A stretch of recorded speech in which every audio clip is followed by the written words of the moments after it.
Olá! Neste vídeo vamos conhecer a escala de tempo geológico e perceber como é que está relacionada com os acontecimentos naturais que ocorreram na história da Terra. Eu sou a Telma Rodrigues, sou professora de Biologia e Geologia e vou tentar ajudar. Como já vimos, a idade da Terra é aproximadamente de 4.600 milhões de anos. Ora, para melhor compreender e estudar este período de tempo, os cientistas criaram a escala de tempo geológico, em que o tempo se encontra dividido em intervalos menores. Esta escala representa nem mais nem menos a linha de tempo que vai desde a formação da Terra até ao presente e encontra-se dividida em intervalos de tempo maiores, que são os éons. Estes éons encontram-se divididos em eras, as eras encontram-se divididas em períodos e os períodos encontram-se divididos em épocas. Estes intervalos de tempo foram determinados tendo em conta eventos geológicos e biológicos que aconteceram na história do planeta. Existem várias versões para esta tabela cronoestratigráfica, contudo nós vamos utilizar aquela que foi adaptada pelo Departamento de Geologia da Faculdade de Ciências da Universidade de Lisboa. Ora, o éon mais antigo é o Adaico, que começou há cerca de 4.600 milhões de anos, com o início da formação dos planetas e do Sistema Solar, e terminou há aproximadamente 4.280 milhões de anos, quando surgiram as primeiras rochas.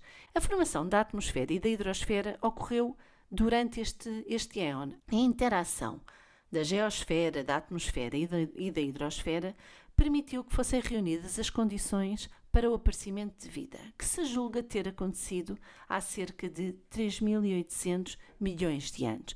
Poderá ter acontecido um bocadinho antes, contudo, não temos registro fóssil ou o registro fóssil não é evidente e ainda lança alguma controvérsia.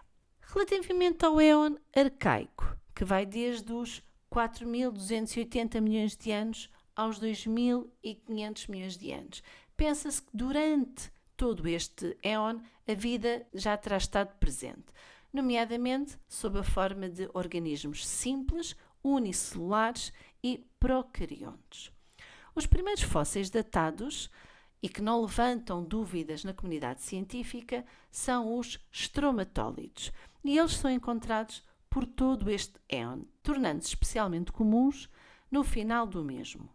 Estes fósseis resultaram da atividade de cianobactérias e outras bactérias que formaram estruturas sedimentares laminadas.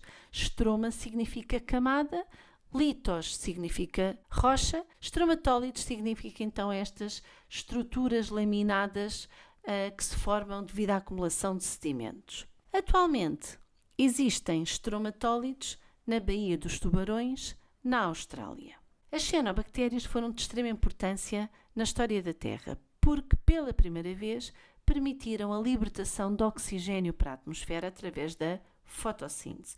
O Proterozoico é o éon mais longo da escala de tempo geológico e estende-se de 2.500 a 541 milhões de anos. A palavra Proterozoico vem da junção grega dos termos protero, que significa antigo, anterior, e zoikos, que significa vida, pois é o período de tempo que antecede a explosão de vida do Câmbrico, e é por isso que este período é conhecido como pré-câmbrico. É neste éon que terão aparecido os primeiros seres eucariontes, muito provavelmente devido a associações simbióticas de procariontes. No final deste éon surgem também os seres multicelulares. Alguns fósseis que atestam este acontecimento podem encontrar-se na fauna de Ediacara. Contudo, estes animais eram muito simples, a maioria sem partes duras, e por isso o registro fóssil ainda é pouco abundante. Um evento importante que ocorreu no final do Proterozoico foi o surgimento do supercontinente Rodinia, que se formou há 1.000 milhões de anos e se começou a separar há 750 milhões de anos. O éon Fanerozoico é um intervalo de tempo que vai desde os 541 milhões de anos até à atualidade. Faneros significa visível, zoicos, vida. É, portanto, o éon onde temos mais formas de vida e onde o registro macrofóssil é abundante. Isto porque surgem vários animais com concha e outras partes duras, o que facilita, obviamente, a fossilização. Este éon divide-se em 3 grandes eras. A era paleozoica é então a mais antiga, Paleo significa antigo, Paleozoica é então a primeira era do Fanerozoico. É onde ocorre a evolução das formas de vida complexas, ficando conhecida pelo seu início como a explosão do Câmbrico. Há o desenvolvimento de todos os grupos de animais invertebrados, com uma grande expansão das trilobites que dominam a era paleozoica. Os seres vivos conquistam os ambientes continentais, ocorre a evolução dos peixes, anfíbios, répteis, insetos e das plantas vasculares. No final da era forma-se o supercontinente Pangeia, cercado por um único oceano denominado Pantalassa. O fim da era é marcado por uma grande extinção em massa da maior parte dos organismos então existentes, cerca de 95% dos seres vivos desaparecem no final desta era. A era Mesozoica. Meso significa meio, é a era do meio do éon Fanerozoico.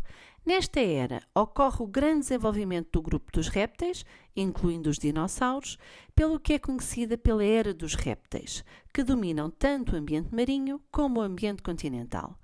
Nos ambientes marinhos profundos proliferam os cefalópodes, como as amonites e as belemnites, surgem as plantas com flor, surgem os primeiros mamíferos de pequena dimensão e as aves. Criam-se também grandes estruturas recifais de rodistas e coraliários e inicia-se a fragmentação do supercontinente Pangeia e dá-se a abertura do Oceano Atlântico. O fim da era é marcado por uma grande extinção em massa que vitimou cerca de 75% das espécies vivas e extinguiu grandes grupos de animais como os dinossauros e as amonites. A era Cenozoica é a era mais recente. Ocorre o grande desenvolvimento do grupo dos mamíferos, pelo que é conhecida pela era dos mamíferos, que dominam o ambiente continental. Surgem mamíferos de grandes dimensões, como os mastodontes e os mamutos. O período quaternário inicia-se com uma grande glaciação que afetou todos os ambientes terrestres. Ocorreu aqui a extinção dos grandes mamíferos e de outros grupos animais que não se conseguiram adaptar às alterações climáticas. No Holocénico, há cerca de 11.700 anos, surgem os primeiros hominídeos, cuja cadeia evolutiva originou o homem moderno. E os continentes ficam com a posição que atualmente conhecemos. Na escala geológica, é a era na qual nos encontramos atualmente, no período quaternário. Como foi perceptível, as grandes extinções foram marcos importantes na limitação dos intervalos de tempo da escala geológica. Neste gráfico encontram-se as maiores extinções em massa que ocorreram ao longo da história da Terra. São também conhecidas como as The Big Five. Os autores consideram que o impacto das ações humanas no planeta será a principal causa das extinções no presente, podendo originar uma grande extinção no Holocénico. Ficou percebido? Espero que sim.